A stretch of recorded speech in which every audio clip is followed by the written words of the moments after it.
এই জন্য আল্লাহ সমস্ত নবীদেরকে নিষ্পাপ রেখেছেন। আর এ কারণেই আহলুস সুন্নাহ ওয়াল জামাতের উলামারা এই জায়গায় এত কঠোর যে কেউ যদি নবীদেরকে নিয়ে সমালোচনা করে অথবা হযরত মুসা আলাইহিস সালাম কথার কথা দায়িত্ব অবহেলা করেছেন এই টাইপের জঘন্য কথা বলে পক্ষান্তরে সে আল্লাহর সিদ্ধান্তকে চ্যালেঞ্জ করছে, আল্লাহর নির্বাচনকে প্রশ্নবিদ্ধ করছে, এই কাজ যারা করবে সে গুমরাহ পথভ্রষ্ট। নবীদের পরের জায়গাটাই হচ্ছে হযরতে সাহাবায়ে কেরাম রিদওয়ানুল্লাহি আলাইহিম আজমাইন। সাহাবীদের ব্যাপারে আহলুস সুন্নাহ ওয়াল জামাতের আকীদা হচ্ছে সাহাবীরা নবীদের মতো মাসুম নিষ্পাপ না। সাহাবীরা আল্লাহ কর্তৃক ক্ষমা প্রাপ্ত, মাগফুর। আল্লাহ সাহাবীদেরকে কি করেছেন বলেন বলেন? মাফ করে দিয়েছেন। সূরা হুজুরাতের 3 নম্বর আয়াতে আল্লাহ বলেন, ইন্নাল্লাযীনা ইয়াগুদ্দুনা আসওয়াতাহুম ইনদা রাসূলিল্লাহ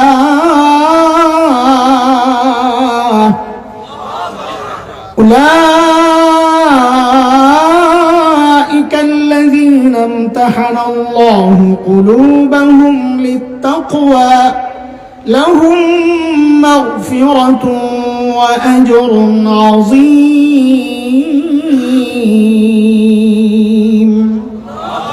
আল্লাহ সাহাবীদেরকে ক্ষমা করে দিয়েছেন। কাজী আল্লাহ যাদেরকে ক্ষমা করেছেন তাদেরকে নিয়ে যদি কেউ কটূক্তি করে, সেই সাহাবীদের যদি কেউ দোষ তালাশ করে অথবা এমন লিখনি তৈরি করে যে লিখনি পড়লে অটোমেটিক কেউ সাহাবী বিদ্বেষী হয়ে যায়, সে যত বড় লেখক হোক চোখ বন্ধ করে সিদ্ধান্ত নিতে হবে এই মানুষটাও গুমরাহ পথভ্রষ্ট। কয় শ্রেণী গেল? মুখস্থ করা লাগবে পড়া, অল্প সময় যাই বলি মুখস্থ করতে হবে পড়া ইনশাআল্লাহ। এখান থেকে একটা কিছু নিতে চাই না, না এলোমেলো কিছু কথা শুনে যাবো না। আমি আমার অভ্যাস, আমি ক্লাস যেভাবে করি বয়ান এইভাবে করার চেষ্টা করি, আগা থেকে গোড়া একটা বিষয় যেন আপনার মুখস্থ হয়। ঠিক আছে ইনশাআল্লাহ? পোলাপান যারা আছো ভালো করে মুখস্থ করবা, নাইলে কিন্তু মুরগি বানাই দেবো, না পারলে পড়া যা করে আল্লাহ। আসলে কামাইব না, আসলে ছেড়ে দিব। এই দুই শ্রেণী ছাড়া আমরা যারা আছি ব্যক্তিগতভাবে কেউ গুনাহমুক্ত থাকতে পারে, কিন্তু সামষ্টিকভাবে নবী এবং সাহাবী ছাড়া আমরা সবাই গুনাহ করেছি, করছি, করে যাচ্ছি। আলোচনাকে সাজানোর জন্য, গুছানোর জন্য আমাদের গুনাহগুলোকে আমি 3টা ভাগে ভাগ করতে চাই। কয় ভাগ? 1 নম্বর, এটা বলার জন্য আগে পেছনের একটা পড়াশোনা নিই, মনে আছে না ভুলে গেছে? আমি অর্ধেক বলবো, বাকি অর্ধেক আপনারা বলবেন, শূন্যস্থান পূরণ করবেন আর কি। আল্লাহ ছাড় দেন, মুখস্থ আছে ভালো, আবার বলেন আল্লাহ ছাড় দেন, আল্লাহ ছাড় দেন। ভালোই মুখস্থ করছেন তাই না? আচ্ছা আচ্ছা শোনেন, আপনারা যারা ওখানে দাঁড়াইছেন বসার দরকার নেই, আগে একটা কথা শোনেন। কদিন আগে পোলাপাইন দুষ্টামি করে করছে, গোপালগঞ্জ থেকে যারা ঢাকা আসবে দাঁড়ায় আসলে ভাড়া 200 টাকা, বসে আসলে 100 টাকা। কারণ জানেন তো না? সিটে বসতে পারে না, পিছনে ব্যথা বলে, এই জন্য দাঁড়াইলে কত? 200, আর বসলে তো। ওনারা যে দাঁড়ায় রয়েছে কোন কারণে বলেন তো? হ্যাঁ, বসতে পারে না, ব্যথা করে। ভাই অসুন্দর লাগে, জিনিসটা খারাপ দেখা যায়। বসেন একটু, কিছুক্ষণ বসে, দিনই কথাই তো হবে। মজমায় বসলে তো বঞ্চিত হবেন না রে ভাই। হ্যাঁ এই তো মাসা, আরে এদেরকে আল্লাহ মাফ করলে আপনাদেরকে কি ছেড়ে দিবেন নাকি? আপনাদেরকেও মাফ করে দিবেন ইনশাআল্লাহ। অসুন্দর লাগে, হ্যাঁ ঠিক আছে মাসা, মজাক করলাম, কষ্ট নিয়েন না। এই মজাক না করলে তো নিচে নামানো যেত না আপনার করে। আমরাও বুঝি এগুলা, যে গোপালগঞ্জে গেছি আসতে নেমে গেছে পাবলিক, গোপালগঞ্জই হবে না, গোপালই হইতে রাজি না। আল্লাহ আল্লাহ আল্লাহ আল্লাহ। এই যে পড়া মুখস্থ করছেন, আল্লাহ ছাড় দেন কিন্তু ছেড়ে দেন না।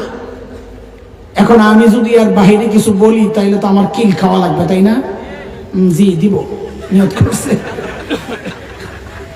আল্লাহ। কিন্তু দোস্ত এখানে আমাদের ওস্তাদ তুল্য ওলামারা আছেন, কথাটা ইমানদারের ব্যাপারে এইভাবে বলাটা একটু কঠিন। হ্যাঁ, কাফেরদের ব্যাপারে বলা যায় চোখ বন্ধ করে। আল্লাহ নিজেও বলেছেন নবীকে উদ্দেশ্য করে সাল্লাল্লাহু আলাইহি ওয়াসাল্লাম, ফামাহিলিল কাফিরিনা আমহিলহুম রুয়াইদা। নবী, কাফেরদেরকে আমি ছাড় দিছি, আপনিও একটু ছাড় দেন, কিন্তু ছাড়বো না। আল্লাহু মুহিতুম বিল কাফিরিন, ছাড়াছাড়ি নাই। ইমানদারদের ব্যাপারে এইভাবে সরাসরি বলাটা একটু কেমন কেমন জানি লাগে। বললেন ক্ষেত্র আছে আলাদা। আজকে নতুন একটা পড়া মুখস্থ করেন আমার সাথে, বলেন সবাই, আমার আল্লাহ ছাড়ও দেন ছেড়েও দেন। বলেন, আমার আল্লাহ ছাড়ও দেন ছেড়েও দেন। আরেকবার বলেন, আমার আল্লাহ ছাড়ও দেন ছেড়েও দেন। এটা আমার কথা না, কোরআনের কথা। আল্লাহ বলেছেন ওয়াফু আন কাসীর, বহুজনের বহু গুনাহ আমি এমনি মাফ করে দিই। তাহলে আমরা আমাদের গুনাহ একরকম বের করলাম যে গুনাহ আল্লাহ এমনি মাফ করে দেন, ঠিক আছে। দ্বিতীয় প্রকার, ওই সমস্ত গুনাহ যা আল্লাহ আমার নেক আমলের দ্বারা মিটাইয়া দেন। যেমন আল্লাহ বলেন, ইন্নাল হাসানাত ইউযহিবনাস সাইয়্যাত। বহু নেক আমল এমন আছে যেগুলো গুনাহকে মিটায় দেয়। যেমন হজ সম্পর্কে নবী বলেছেন, হজ যদি কেউ আল্লাহর জন্য হজ করে, মান হাজ্জা লিল্লাহ, এই হজ কার জন্য করে? না অন্য কারোর জন্য? তো হজ তো করি আল্লাহর জন্য। তাহলে এই কথাটা বলার দরকার কি? কেউ যদি আল্লাহর জন্য হজ করে, বোঝা গেল ঘাপলা আছে। কিছু লোক পাওয়া যাবে সমাজের যারা আল্লাহর জন্য হজ করে না। বলে হুজুর ওরা কারা? বলে আছে, দেখবেন নি কিসের জন্য? দেখবে, কথা বলে না। আরে দেখবেন না, দেখবেন না তো দেখেন যে হজের আগেও দাড়ি কাটতো, হজের পরেও আইসা দাড়ি কাটে। হজের আগেও সুদ খাইতো, হজের পরেও সুদ খায়। হজের আগেও দুর্নীতি করতো, হজের পরেও দুর্নীতি করে। হজের আগেও সন্ত্রাস করতো, হজের পরেও করে। তো হজের কি ফায়দা হইলো? কোনো লাভ হয় নাই, খালি নামটা পাল্টাইছে। কি? হজের আগে আসিল সুদখোর, হজের পরে আলহাজ সুদখোর। হজের আগে আসিল দুর্নীতিবাজ, হজের পরে আলহাজ দুর্নীতিবাজ। হজের আগে আসিল সন্ত্রাসী, হজের পরে হাজি সেলিম। না, আলহাজ সন্ত্রাসী একই কথা, কোনো পরিবর্তন হয় না। অথচ নবী আলাইহিস সালাম বলেন, হজটা যদি আল্লাহর জন্য হইতো, গুনাহমুক্ত হইতো, অশ্লীল কাজ মুক্ত হইতো, এই হজ এত দামি, এত দামি। আল্লাহ বলেন, নবী বলেন, এই হজ তার জীবনের গুনাহগুলো এমন ভাবে মুছে দিত, সে হজের পর যখন বাড়ি আসতো তো সে এইরকম পবিত্র হয়ে যায় যেন আজকেই তার মা তাকে জন্ম দিয়েছেন।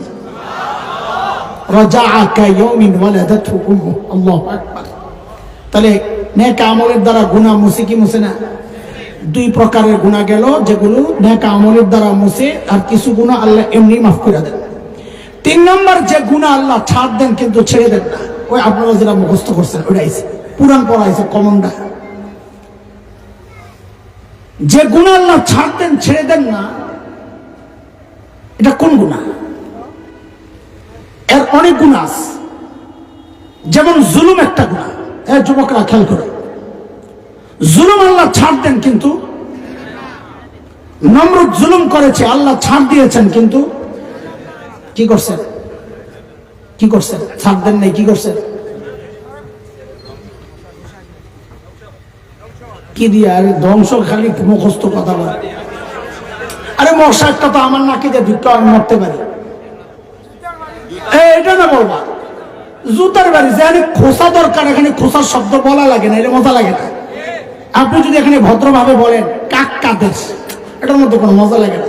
একটু খোসায় একটু ঘুরে যে কোন কাউলো কাদেশ, এটা একটা আলাদা একটা মজা আছে। আরে কথা বলবে, বুঝছ না কেন তোরা? তো নমরুদরে আল্লাহ কেমনে মারছে? জুতা দিয়ে পিটায় মারছে। সাবাস, সুন্দর করে কর। ফেরাউন জুলুম করেছে, আল্লাহ ছাড় দিয়েছেন কিন্তু ছেড়ে দেন নাই। কি করছেন? সুবাইয়া মারছে। ঠিক আছে, পিছন থেকে একজন করেছিল, ঠিক আছে, সুবাইয়া মারছে। ডাইনি সর্দার 16 বছর জুলুম করছে, আল্লাহ ছাড় দিয়েছেন কিন্তু ছেড়ে দেন নাই। কি করছে? ভাগিয়ে গেছে। কই ভাগিয়ে গেছে।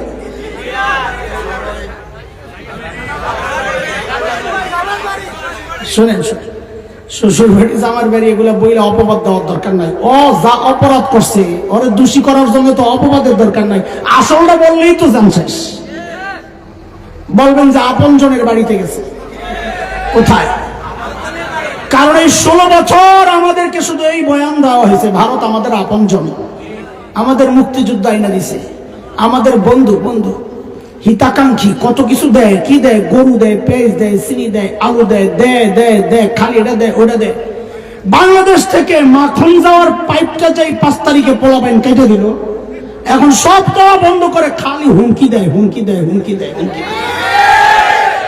কয়দিন তো খুব তোড়জোড় চলছে, পেঁয়াজ দেবো না। একটা বাংলার সাংবাদিক আছে খালি লাফাই, তো পেঁয়াজ দেবো না। তা আমি কই দিস না বেড়া পেঁয়াজ। আমাদের আমাদের আপায় শিখায় গেছে পেঁয়াজ ছাড়াও তরকারি রান্না করা যায়। খাবো না তো পেঁয়াজ, কি আসা যায় এর কথা কর।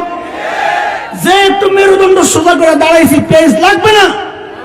তো এখন দেখি দাদা বাবু বস্তা সামনে লইয়া, পেঁয়াজের বস্তা সামনে নিয়ে বসে বসে কান্না করে, কি খবর দাদা? দাদা দিনকাল ভালো যাচ্ছে না দাদা, কেন কি সমস্যা? বাংলাদেশিরা পেঁয়াজ দিচ্ছে না দাদা, কি যে হলো? তো তোরা খা, বাংলাদেশের নাই না, তোরা খা। খাবে না, সেই কলিজা নাই, কাঞ্জুসের হাড্ডি। মেহমান গেলে একটা ছোট্ট টোস্ট দিবে, একটু চা দিবে, দিয়া বলবে দাদা পুরোটা খেয়ে নিয়ে। পুরোটা খেয়ে। দুপুর বেলা ভাই গেছে বোনের বাড়িতে বেড়াইতে, কলিং বেল টিপে টিপে বন্ধ, দরজা খুলে না, খানার টাইম। ভাই বুঝছে কাহিনী কি, জানালার কাছে যায় বলে দিদি আমি কিন্তু খেয়ে আসছি। দিদি দরজা খোলে আর বলে আগে বলবি না। ওরা কি পেঁয়াজ খাবে? মানসিকতা এত নিচু, রুচি এত নোংরা। এই জন্য যখন মাঝে মধ্যে আমার দেশ দখলের হুমকি দেয় না, দেখছেন না বর্ডারে, খালি ভাবলো ঢুকে দেবো গা। আমি এই কলিজা তো নাই। আরেক দেশ দখল করার জন্য উন্নত চরিত্র, উন্নত মানসিকতা লাগে, শক্তিশালী দিল লাগে, দিল। বাংলাদেশ দখল করার আগে আগে নিজেদের হাগার জায়গা ঠিক করো। এখনো রাস্তাঘাটে মলত্যাগ করে।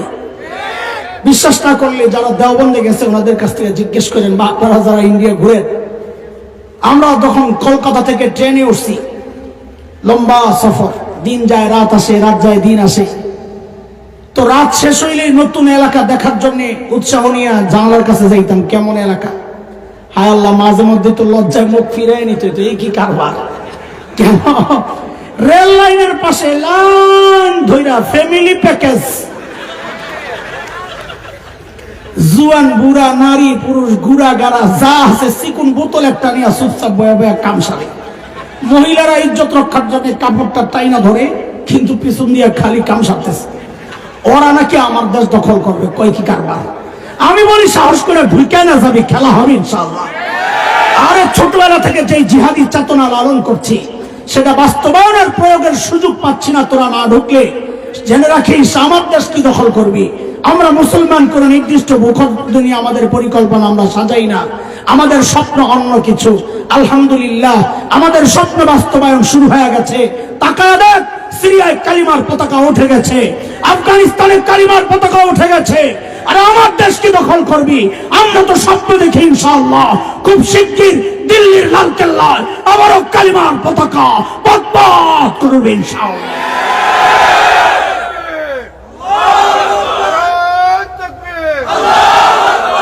আসেন তো নাকি? আসেন তো নাকি? না আবার হেলিকপ্টার দেখলে পালায় যাবো? মুসলমান পালায় না, বলে মুসলমান ফখরুলের বাড়ির ঠিকানাও তালাশ করে না, ময়দান তালাশ করে মুসলমান। ময়দান কোন জায়গায় লাগবো, খেলা হবে। অনেক কথা বলবো না ভাই, না ফখরুলের বাড়ি তালাশ করে যাবি গা? কাউ তো ফখরুলের বাড়ি তালাশ করছিল বাগার আগে দিয়া, আল্লাহ জানি আশ্রয় দিয়েছেন, কে জানে। সব তো এক, খালতো ভাই এক। জুলুম একটা গুনাহ, যে গুনাহ আল্লাহ ছাড় দেন, কিন্তু এই বিষয়ে কথা বলা আমার উদ্দেশ্য না। বলাবেন যা করছস করছস, চুপচাপ এখন সব। আমি এমন একটা গুনার কথা বলতে চাই যে গুনাহ সম্পর্কে আল্লাহ নিজে বলেছেন এই টাইপের গুনাহ আমি ছাড় দিলেও ছেড়ে দিব না। শুরুতে সূরা বাকারার যে আয়াত আমি পড়েছি ওখানে আল্লাহ বলেন বালা মান কাসাবা সাইয়্যাতান ওয়া আহাতাত বিহি খাতিআতুহু ফাউলাইকা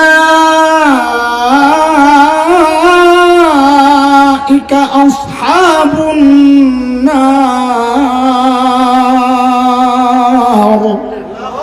হুম ফিহা খালিদুন।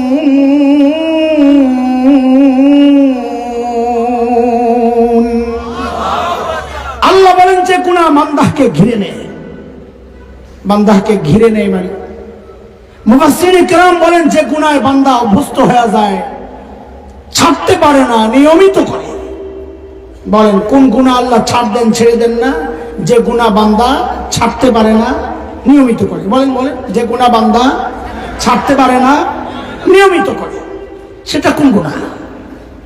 সেটা আমার একটা হতে পারে, আপনার আরেকটা হতে পারে, ওর আরেকটা হতে পারে, তার আরেকটা হতে পারে। কেউ নিয়মিত মিথ্যা বলে ছাড়তে পারে না, কেউ নিয়মিত সুদ খায় ছাড়তে পারে না, কেউ নিয়মিত ঘুষ খায় ছাড়তে পারে না। কিন্তু দোস্ত, আমরা এই সমাজে চলি, সমাজের সাথে ওঠা বসা, সমাজ চিনি, সমাজ নিয়ে ভাবি। ওই জায়গা থেকে আমাদের উপলব্ধি হচ্ছে 5টা গুনাহ এমন আছে যে গুনাহ এই সমাজের বড় একটা অংশ জড়িত, জড়ায় গেছে, ছাড়তে পারে না। কয় গুনাহ? কয় গুনাহ? আমি একটা একটা বলবো, আর একটু খোঁচা দেওয়ার জন্য হালকা একটু বলবো আর কি, পারলে অস্বীকার করেন। এই 5 গুণের মধ্যে 2টা গুনাহ এমন যে গুনাহ এই সমাজের প্রায় সবাই জড়িত, পুরুষও জড়িত, নারীও জড়িত, বুড়াও জড়িত, জওয়ানও জড়িত, কোন আলেম জড়িত, কোন মুফতি জড়িত, আরেক কোন পীর সাহেব যার কাজ ছিল মানুষকে গুনাহমুক্ত জীবন যাপনের রাস্তা দেখানো, সেই পীরও কোন এই গুনাহে জড়িত। সাধারণত আছেই সেই 2 গুনাহ, একটার নাম হচ্ছে গীবতের গুনাহ। পারলে অস্বীকার করেন, পারলে অস্বীকার করেন, সুযোগ নাই। আরেকটা গুনার মধ্যে শুধু এই শ্রেণী না, ছোট্ট ছোট্ট বাচ্চারাও জড়ায় গেছে। সেই গুনাহটার নাম হচ্ছে টাচ মোবাইলের গুনাহ। পারলে অস্বীকার করেন। আরো 2টা গুনাহ এমন আছে যে গুনার মধ্যে এই সমাজের অধিকাংশ পুরুষ জড়িত। এই মজলিস দেখলে বোঝা নাও যেতে পারে। আপনি হাটে যান, ঘাটে যান, বাজারে যান, কলেজ ইউনিভার্সিটিতে যান, দেখবেন এই সমাজের অধিকাংশ পুরুষ দাড়ি কাটার গুনাহে জড়িত। 2 নাম্বার, এই সমাজের অধিকাংশ পুরুষ টাকনোর নিচে কাপড় পরার গুনাহে জড়িত। পারলে অস্বীকার করেন। কয় গুনাহ গেল? 1 নাম্বার গীবত, বলেন 2, 3 দাড়ি কাটা, দাড়ি কাটা বলেন না, 4 পড়া মুখস্থ করা লাগবে তো, 4 কি? টাকনোর নিচে কাপড় পরা। 5 নাম্বার গুনাহটা বলতেও ইতস্ত লাগে, আবার না বলেও পারছি না। আমার মা বোনরা, আমার মেয়েরা, আল্লাহর ওয়াস্তে আপনাদের কাছে আমি আগেই সরি বলে নিচ্ছি, আমাকে মাফ করবেন যদি কেউ আঘাত পান। আপনাদেরকে কষ্ট দেওয়ার জন্য বলে না, আমার মালিক যেন নারাজ না হন ওই জন্য বলা। 5 নম্বর গুনাহ হচ্ছে এই সমাজের অধিকাংশ পর্দানশীল নারী যে গুনাহে জড়িত। আশ্চর্য কথা, পর্দা না করলে না জড়িত, কইরা কেমনে জড়িত? হ্যাঁ, আমি বলি, আপনি দেখেন।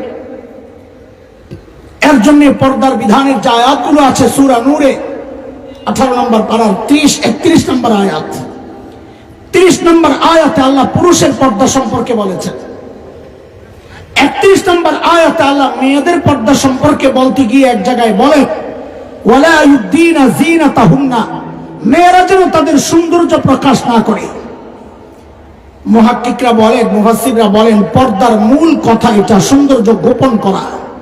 কাজে কোন নারী যদি ছালার চট গায়ে দিয়ে নিজের সৌন্দর্য গোপন করে তো ইসলাম বলবে সে শরিয়া অনুযায়ী পর্দা করেছে। কোন নারী যদি ঘরের কাঁথামুড়ো দিয়ে সৌন্দর্য গোপন করে তো ইসলাম বলবে সে শরিয়া অনুযায়ী পর্দা করেছে। কিন্তু কোন নারী যদি ঝিকঝাক বোরকা, রং বেরঙের বোরকা, টাইট ফিট বোরকা, ডিজাইনের বোরকা এগুলো পরে যদি পর্দা করতে চায় তো ইসলাম বলবে সে শরিয়া অনুযায়ী পর্দা করে নাই। কেন? শরীয়তের পর্দা হচ্ছে সৌন্দর্য ঢাকার জন্য, গোপন করার জন্য। দুঃখজনক হলেও সত্য, আজকালকার অধিকাংশ বোরকা দিয়া সৌন্দর্য গোপন হয় না, বরং সৌন্দর্য ওপেন হয়, প্রকাশ পায়। কথা ঠিক? পারলে অস্বীকার করেন, পারলে অস্বীকার করেন। কিন্তু আমি একটা বিষয় একটু অবাক হইলাম।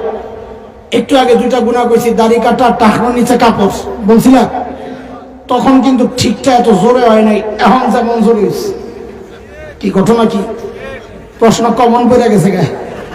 হ্যাঁ বেহায়া, এই ঠিক যে তোমার বিরুদ্ধে গেছে আছে খবর। কারণ এই টাইপ বোরকা কিনা দিছে কে? তুমি কিনা দিছ। পয়সা দিছে কে? তুমি দিছ। আবার এখন ঠিক কর, এটাও ঠিক না। বেহায়া করছি, এটাও ঠিক। ঠিক মুখস্থ একটা রেকর্ড করে রাখছে, খালি ছেড়ে দেয়।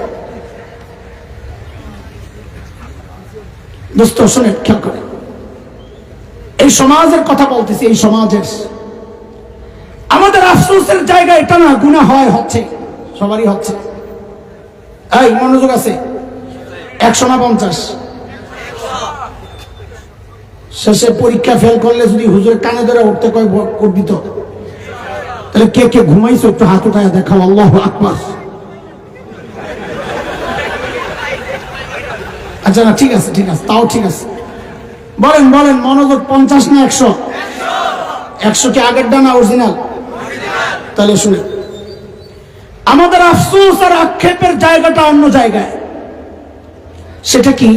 এই যে 5টা গুনাহ বললাম, আবারও বলছি। 1 নাম্বার গীবতের গুনাহ, 2 টাচ মোবাইল, 3 দাড়ি কাটা, 4 টাকনোর নিচে কাপড়, 5 ফ্যাশনের বোরকা। এই যে 5টা গুনাহে যারা জড়িত, আফসোসের কথা, আক্ষেপের কথা হচ্ছে, অধিকাংশই এই গুনাহগুলোরে গুনাহ মনে করে না, গুনাহকে গুনাহ মনে করে না। বিশ্বাস করেন না আপনারা? তো একটা ছোট্ট উদাহরণ শুনেন। টাঙ্গাইলের এক এমপি আছে, একটু নাট বল্টু ঢিলা, মাঝে মাঝে লাগাম ছাড়া কথাবার্তা বলে। পোলাবেন বল লগের দা আব্দুল লতিফ স্মার্ট বয়, কেড়ে গেছে মাশাআল্লাহ। মানে খোঁজখবর আছে দুনিয়ার, এটা বললাম আর কি। তোরা খালি ভুল ধরস। এই আল্লাহর বান্দা গেছে এক মাহফিলে ওয়াজ করতে। নেতাদের কাজ, মাহফিল পাইলে হুঁশতায় না, মাথা আউলে যায়, একটু বয়ান করবো। আমি খেয়াল করি, হেরা বয়ান করার সময় পাবলিক উঠে যায়, হ্যাঁ বয়ান ছাড়ে না। কি রে, লজ্জা লাগে না? আমরা কথা বলার সময় কেউ উঠাউঠি করলে ইজ্জতে লাগে, আত্মমর্যাদায় লাগে। বুঝি যে আমার ভালো হচ্ছে না, মানুষ বুঝতে পারতেছে না, অথবা অনেক ক্লান্তি ভর করছে, তো তাড়াতাড়ি গুছাইয়া শেষ করে ফেলি। এখনো দেখি বয়ান চালায় চালায় পাবলিক উঠে যায়, বয়ান ছাড়ে না। কি আশ্চর্য, কেন ছাড়ে না? অনেক চিন্তা করে বের করছি, আরে কারণ এটা। ও চিন্তা করে যাওয়ার পরেও মানুষ যা থাকে, আমি ডাকলে তো তাও আসে না, তো আমার লস কি? চালাইতে থাকি। ও যায় এক মাহফিলে ওয়াজ করতেছে, দাড়ি টুপি কিছুই নাই, একটা টি শার্ট পরা, অভদ্র অসামাজিক। তো যায় কি বয়ান দিছে, আপনারা হুজুররা যে দোয়া করেন না, আমি কিন্তু আমিন বলি না। আমি কি কিরে কারবার কি, কেন আমিন বলে না? কে হুজুর চেহারা পছন্দ হয় না, না ভক্তি শ্রদ্ধা নাই, কি কারণ? ও কারণ যেটা বলছে শুই না, তো আমি খুশি হয়ে গেছি। কেন? আমি তো দলিল তালাশ করি খালি কথার, দলিল পেয়ে গেছি। গুনারে যে গুনাহ মনে করে না বলি, এই যে দলিল পেয়েছি। ও কি কয়, ও কেন আমিন বলে না? আপনারা তো মানুষকে শেখান গুনাহ করলে আল্লাহর কাছে মাফ চাইতে। আমার জিন্দিগিতে আমি কোনো পাপ করিনি, আমার জিন্দিগিতে আমি কোনো পাপ করিনি। হায় আল্লাহ, দাড়ি কাটা বেটায় বলে জিন্দিগিতে পাপ করে নাই। তার মানে কেউ গুনারে গুনাহ মনে করতেছে না। আরে বুঝে আসছে কিনা কথা? আমাদের বড়রা বলেন কি জানেন, গুনাহ অবশ্যই অপরাধ, কিন্তু মনে রাখবেন গুনারে গুনাহ মনে না করা গুনাহ করার চেয়ে বড় অপরাধ। কেন? কেন? কারণ হচ্ছে গুনাহকে যদি কেউ অপরাধ মনে করে, তার তওবার রাস্তা খোলা থাকে, সুযোগ থাকে, সম্ভাবনা থেকে যায়। কিন্তু যদি কেউ গুনারে গুনাহ মনে না করে, তার তওবার রাস্তা বন্ধ, কারণ সে তো গুনাহই করে নাই, তওবা কেন করবে? এই ক্যাটাগরির 1 নম্বর গুনাহ হচ্ছে বেদাত। বেদাত ওই গুনাহ, যে গুনার তওবা হয় না। কেন হয় না? বেদাতি তওবা কেন করে না? কারণ ও জানে আমি তো গুনাহ করি নাই, আমি তো সওয়াবের কাজ করছি, আমি তওবা কেন করব? আরে বেদাতকে যদি গুনাহ মনে করে করতো, তাহলে তার বেদাত হইতো না। বেদাত তো হয় সওয়াবের আশায় করলে, তো সে তওবা কেন করবে? এটা শয়তানের এক ভয়ঙ্কর ফাঁদ। গুনাহ করাবে কিন্তু মাথা থেকে সরাইয়া দিবে, এটা গুনাহ না, এটা হালকা জিনিস, কি আসে যায়, করতে থাকো। আপনাদের কাছে আমি কথা লম্বা করার সুযোগ নাই, আপনাদের কাছে জিজ্ঞেস করতে চাই, সেই গুনাহটা বুঝতে পেরেছেন? কোন গুনাহ আল্লাহ ছাড় দেন, ছেড়ে দেন না? যে গুনাহ বান্দা নিয়মিত করে, ছাড়তে পারে না, এবং গুনারে গুনাহই মনে করে না, তওবারও সুযোগ পায় না, আল্লাহর পক্ষ থেকে ছাড়ের প্রশ্নই আসে না। কথা বুঝাইতে পারছি আপনাদেরকে? এই গুনাহ আমি তো ছাড়তে চাই ইনশাআল্লাহ তাআলা। শুধু এই গুনাহ না, সমস্ত গুনাহ আমি ছাড়তে চাই। আপনাকে কি অবস্থা? হাত উঠাইছে? আচ্ছা ঠিক আছে। আমার একটা রোগ আছে, রোগ আমি আমাকেই বলতেছি। আমার সমস্যা হচ্ছে গুনাহ ছাড়তে চাই কিন্তু ছাড়তে পারি না। এই সমস্যা তো হেতিমগঞ্জ না? হেতিমগঞ্জে তো নাই, কি বলে, আছে নাকি? 2-4 জন বলতেছে, বাকিরা কয় কি বলবো বুঝতেছি না। আরে আছে না নাই? তুমি চুপ থাকলেও আছে, না থাকলেও আছে।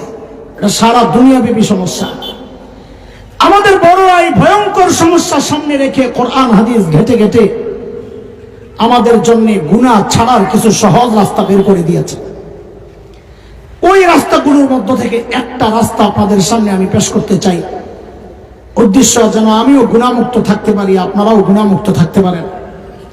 ছাড়তে চাই তো ইনশাআল্লাহ? ও যুবক কথা বলো, গুনাহ ছাড়তে চাই তো ইনশাআল্লাহ? তো শুনে দেখেন, মানুষ যে গুনাহ করে, 2টা অনুভূতি তাকে গুনাহ করতে উৎসাহিত করে।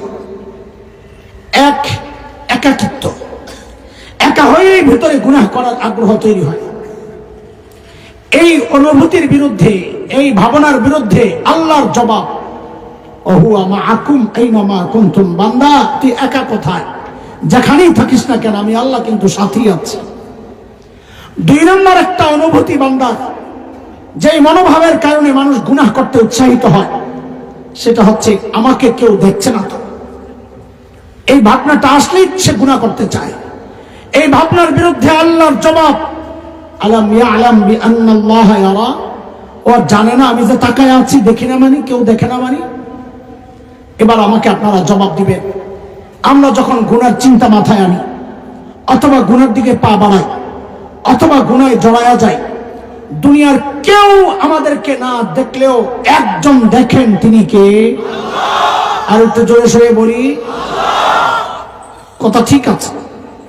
কিন্তু এই জায়গায় আমরা আল্লাহ না বলে অন্য একটা শব্দ বলবো। কি বলবো? এই প্রসঙ্গে এর সাপোর্টে কোরআনের যে আয়াতটা আমি আনতে চাই, ওই আয়াতে আল্লাহ নিজের যে পরিচয় দিয়েছে, আমরা ওই নামটা বলবো। সেটা হচ্ছে রব্বে কারীম। বলো, বলেন বলেন বলেন, আবার বলেন। তাহলে আমি আবার প্রশ্ন করি, বুঝে শুনে আবার জবাব দিবেন। আমরা গুনার দিকে আগালে অথবা গুনায় জড়ালে, দুনিয়ার কেউ না দেখলেও আমাদেরকে কে দেখেন? আবার বলেন। আচ্ছা, আরেকটা কথা বল, ছোটবেলায় আমরা যখন কোনো ভুল করতাম, আমাদের মুরব্বীরা পেছন থেকে ডাক দিতেন না, সতর্ক করতেন না? করতেন না? করতেন না? তো আল্লাহ তাআলাও আমাদেরকে ডাকতে থাকেন। তাহলে 2 কাজ হইল, দেখতে থাকেন আর বলেন, বলেন না, দেখতে থাকেন আর, বলো বলো, দেখতে থাকেন আর। আমি আবারও জিজ্ঞেস করি, আমরা গুনার দিকে আগালে অথবা গুনায় জড়ালে আমাদেরকে কে দেখতে থাকে আর কি করতে থাকে? বলেন, দেখতে থাকেন আর কি বলে ডাকেন?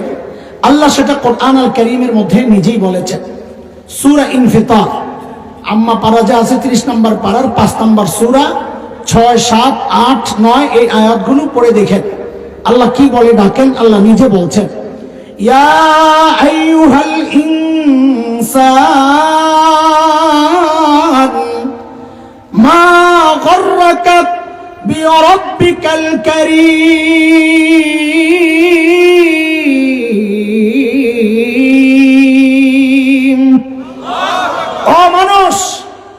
ওই করিম রবের ব্যাপারে তোমাকে কে ধোকায় ফেলে? আরে কার কাছ থেকে কি পেয়ে তুমি তোমার করিম রব ভুলে গেলা? ডাক্তার ওজনটা কত এটা এখনো আমরা উপলব্ধি করতে পারি নাই। কিছু শব্দের ব্যাখ্যা একটু বুঝলে আশা করি ওজনটাও বুঝবো ইনশাআল্লাহ। আমাদেরকে কে দেখেন যেন? আবার বলেন। এখানে দুইটা শব্দ, মনোযোগ মনোযোগ, পুরো মনোযোগ চাই। কয় শব্দ? এক হচ্ছে করিম, আরেক হচ্ছে রব। বলেন, এক হচ্ছে আরেক হচ্ছে। আরবিতে করিম কাকে বলে, রব কাকে বলে? করিম বলে ওই দাতাকে যিনি না চাইতেই দেন। বলেন, যিনি। এই চোখটা চায়া পাইছি না চাই? কান, জিভটা, হাত পা। আচ্ছা একবারে জবাব দেন তো, আমার শরীরের কোন অঙ্গটা আমি আল্লাহর কাছ থেকে চায়া পাইছি? বলেন বলেন, কোনটা পাইছি? একটাও না। সব না চাইতেই যিনি দিয়েছেন তাকে বলে করিম। কি বলে? দেওয়ার পর সেগুলোকে লালন পালন করেছেন, পরিচর্যা করেছেন, বাঁচিয়ে রেখেছেন, নিরাপত্তা দিয়েছেন, সুরক্ষা হেফাজত করেছেন, যিনি, তার নাম রব। তার নাম। ডাক্তার ওজনটা বুঝার জন্য একটা উদাহরণ বুঝেন, আশা করি ডাক্তার ওজনটা পুরো বুঝে আসবে ইনশাআল্লাহ। আচ্ছা বলেন তো, মানুষের মধ্যে আমাদেরকে সবচাইতে বেশি ভালোবাসেন যিনি, সেই মানুষটাকে? আর একটু জোরে সবাই বলেন না। আমাদেরকে সবচেয়ে বেশি ভালোবাসেন কে? মা। আরে মার কলিজায় যে কত দরদ আর মমতা আর মায়া আর ভালোবাসা, এটা মা ছাড়া, আর মাকে যে আল্লাহ বানিয়েছেন তিনি ছাড়া দুনিয়ার কেউ জানে না। ঠিক কিনা বলেন? আমি এই যুবকরা একটু খেয়াল করে শুনো, আমি মাঝে মধ্যে আমার বাচ্চাদেরকে বলি, এই মা চিনো? মা বলে ওই যে আম্মু। না, মা ওই মানুষ, ঘরে খাবার আছে যা। মা যদি মনে করেন এখান থেকে আমি যদি একটু খাই তো আমার বাচ্চারা পেট পুরে খেতে পারবে না, মা ওই মানুষ নিজের প্রচন্ড ক্ষুধাটা পেটে নিয়ে ওই মুহূর্তে একটা অভিনয় করে বলবেন কি, আম্মুর ভাল লাগছে না, বমি বমি লাগছে, তোমরা খায় নাও, আম্মু খাবো না। অথচ ক্ষুধায় নিজের পেটটা জ্বলছে। মা ওই মানুষ। ঘরে আপেল আছে 3টা, বাচ্চাও 3টা।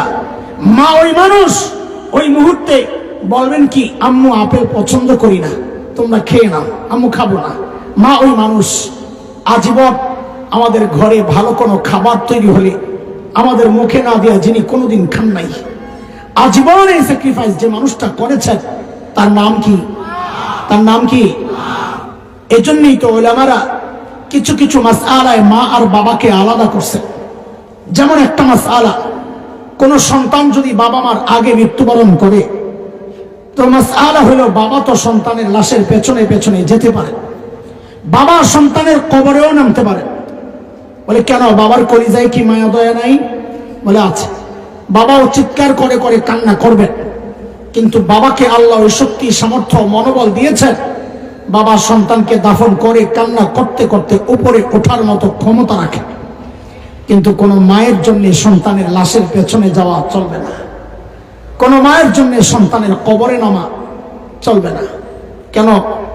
দুনিয়ায় এমন কোন মা নাই যে সন্তানকে দাফন করার জন্য কবরে নেমে সন্তানকে শয়া দিয়া নিজে সুস্থ অবস্থায় উপরে উঠবেন, এমন কোন মা জগতে নাই। সন্তানকে শোয়া নিজেও লাশ হইয়া শুয়ে পড়বেন।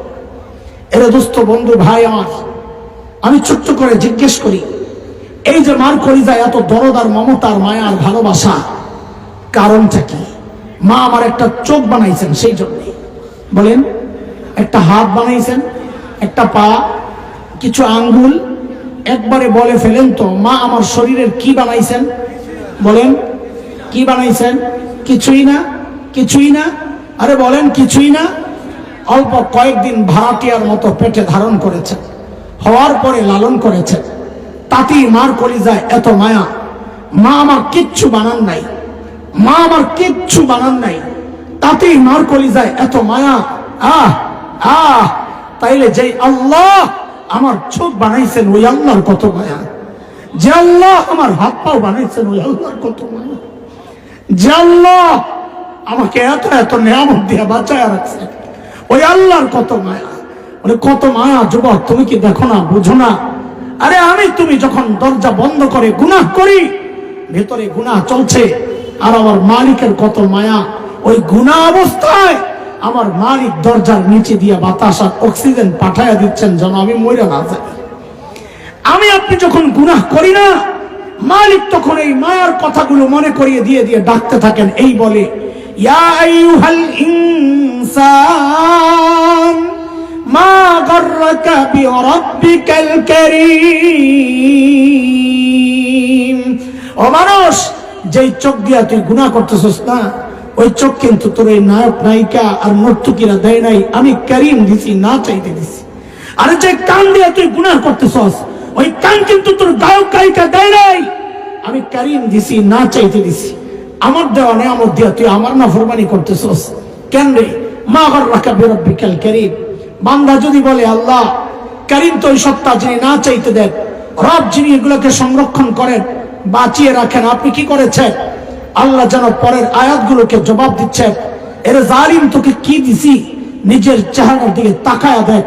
আল্লাযী খালাকাকা ফাসাওয়াকা ফাআদালাক ফি আই সূরাতিন মা শাআ রাক্কাবাক। আরে জালিম, তোর মতো সুন্দর করে আমি কাউরে বানাই নাই, দেখ কি সুন্দর দুইটা চোখ লাগায়া দিছি। নিরাপত্তার কথা বলস, আরে দেখ সেই চোখের মধ্যে কি সুন্দর দুইটা ঝাড়ু লাগায়া দিছি। ঝাড়ু ময়লা পড়ে, পানি বের করি, ওই ঝাড়ু দিয়ে চোখটাকে পরিষ্কার করে দিই। তুই যখন ঘুমায়া যাস, ওই চোখগুলো অনিরাপদ হয়ে যায়। আমি আল্লাহ রব নিজ দায়িত্বে ওই চোখগুলার উপরে একটা ঢাকনা লাগায় দেই, শাটার লাগায় দেই, চোখগুলার নিরাপদ করে দেই। আর তুই কি করস? ঘুম থেকে উঠেই ওই চোখগুলা খুলেই আমার নাফরমানি করা শুরু করস। মা গাররাকা বিরাব্বিকাল কারীম। আরে কে তোকে ধোকায় ফেললো? আরে ভাই বন্ধুরা, আমাদের বড়রা বলেন কি, এই ডাকের নিচে যেন আরেকটা ডাক রয়ে গেছে। বলে কি সেটা? আল্লাহ যেন বলছেন, এরে বান্দা, তোর ছোট্ট বাচ্চাটা তাকায় থাকলে তুই গুনাহ করস না, তোর লজ্জা লাগে? তোর বাবা মা তাকায় থাকলে তুই গুনাহ করস না, তোর লজ্জা লাগে? তোর মা বাবা তাকায় থাকলে তুই গুনাহ করস না, তোর লজ্জা লাগে? আর আমি কারীম রব বলতেছি, আমি তাকায় তাকায় তোকে ডাকতেছি, তাও তুই গুনাহ ছাড়স না। কি রে বান্দা, আরে কি হয়ে গেল তোর? আমার দাম বুঝি তোর কাছে ওই বাচ্চাটার চেয়ে কমে গেল, আমার দাম বুঝি তোর কাছে আমার মাখলুকের চেয়ে কমে গেল। ওরা তাকায় থাকলে তুই গুনাহ করস না, আর আমি তাকায় তাকায় ডাকতেছি, তাও তুই গুনাহ ছাড়স না। মা গাররাকা বিরাব্বিকাল কারীম। এরে যুবক, এরে বাবা, এরে ভাই আমার, এ মা, গুনাহ করার আগে অথবা সময় এই অনুভূতিটা যদি দিল আর দিমাগের মধ্যে বসানো যায় যে আমি যে গুনার দিকে আগাইতেছি না, এই মুহূর্তে আল্লাহ আমাকে ডাকতেছেন, কারীম রব ডাকতেছেন, এই যেই পাও দিয়ে আগাইতেছস ওই পাওটি আমার দেওয়া, যেই হাত দিয়া ধরতেছস ওই হাতটা আমার দেওয়া, যেই চোখ দিয়া তাকাইতেছস ওই চোখটা আমার দেওয়া, যে কান দিয়া শুনতেছস ওই কানটা আমার দেওয়া, যেই পয়সা খরচ করছস ওইটা আমার দেওয়া। আমার দেওয়া এই নিয়ামত দিয়ে তুই আমার নাফরমানি করতেছস। মা গাররাকা বিরাব্বিকাল কারীম। আল্লাহ তাআলা আমাদেরকে গুনাহ থেকে বাঁচার তৌফিক দেন। ভাই, নৈরাশ্যতা তৈরির জন্য এই কথাগুলো বলছি না। নিরাশ হব না, তবে উদাস হব না। নিরাশ কেন হব না? কারণ আমাদের একজন মালিক আছেন, তার নাম কিন্তু গফফার। কিনা কিনা জোরে বলেন, কিনা? গফফার চিনেন? আরে গফফার চিনেন? আল্লাহু আকবার বলেন চিৎকার করে, আল্লাহু আকবার। এরে দোস্ত, দুনিয়ার সবাই অপরাধী খুঁজে শাস্তি দেওয়ার জন্য, এমনকি মা বাবা ও সন্তান যদি অপরাধ করে সন্তানদের তালাশ করে শাস্তি দেওয়ার জন্য। গফফার ওই মালিকের নাম যিনি অপরাধীরে খুঁজেন মাফ করার জন্য। প্রতি রাতে শেষ রাতে এসে ডাকতে থাকেন, আলা মিন মুস্তাগফিরিন ফাগফির লাহু। এই কে কে গুনাহ করেছো, আসো আসো, আমি আসছি তোমারে মাফ করার জন্য। মাফ চাও, আমি মাফ করে দিব। বান্দা যদি প্রশ্ন করে, মালিক মাফ করবেন কত? গফফারের পক্ষ থেকে সাথে সাথে যেন জবাব আসছে, বান্দারে তুমি গুনাহ করেছো যত। মাফ করবেন কত? বলে গুনাহ করেছো যত। বলে তাও বলেন না কত? আল্লাহ নিজে বলেন হাদিসে কুদসি, আল্লাহ বলেন, বান্দার গুনার পরিমাণ যদি সারা দুনিয়া ভরতে ভরতে ভরতে ভরতে সেই সুদূর আসমানে যায় লাগে, তো আল্লাহ বলেন লা উবালি, লা উবালি, আমার কোনো পরোয়া নাই। বান্দা যদি মাফ চায় আমি আল্লাহর সাথে সাথে তার সব গুনাহ মাফ করে দেব। মাফ চাইবো তো ইনশাআল্লাহ, গুনাহ ছাড়বো তো ইনশাআল্লাহ। আল্লাহ তাআলা আমাদেরকে সব রকমের গুনাহ বুঝানোর জন্য আমরা ভাগ করছি। কয় ভাগ করছিলাম? তিন ভাগ গুনাহ। পাঁচটা তো গুনাহ দেখাইছে, এই গুনাহগুলা 3 নম্বর প্রকারের গুনাহ, কিন্তু টোটাল ভাগ করছি 3টা।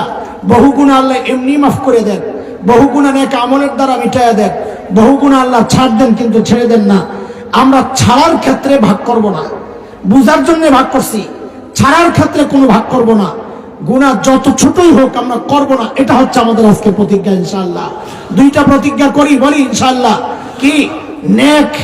নেকি বলেন আমার সাথে, নেকি যতই ছোট হোক ছাড়ব না, গুনাহ যতই ছোট হোক করব না ইনশাআল্লাহ। আবার বলি, নেকি যতই ছোট হোক ছাড়ব না, বলেন ইনশাআল্লাহ। গুনাহ যতই ছোট হোক বলেন বাকিরা ইনশাআল্লাহ। এইটা ছিল সাহাবী জিন্দেগি, এটা ছিল সাহাবীদের জিন্দেগিটাই ছিল এমন, আমাদের আকাবির আসলাফের জিন্দেগিটাই ছিল এমন, উলামায়ে দেওবন্দের জিন্দেগিটাই ছিল এমন। নেকি তারা যতই ছোট হোক ছাড়তেন না, গুনাহ যতই ছোট হোক করতেন না। এই চেতনা, এই অভ্যাস যে তৈরি করতে পারবে ইনশাআল্লাহ, সেই সাহাবীদের সাথেই তার হাসর হবে ইনশাআল্লাহ। আল্লাহ তাআলা আমাদেরকে কবুল করে, আল্লাহ এই মাহফিল, এই আয়োজনকে কবুল করে। বুজুর্গ ওলামারা যারা বসে বসে আপনাদেরকে সাথে এই মাহফিল সফল করার জন্য যারা এই কষ্ট করছেন, অর্থ দিয়ে, সময় দিয়ে, শ্রম দিয়ে, পরামর্শ দিয়ে, আল্লাহ তাআলা সবাইকে কবুল করেন। প্রবাস থেকে আশায় বসে আছেন, আপনারা দোয়া করবেন, তারা ওই দোয়ার আশায় বসে আছেন।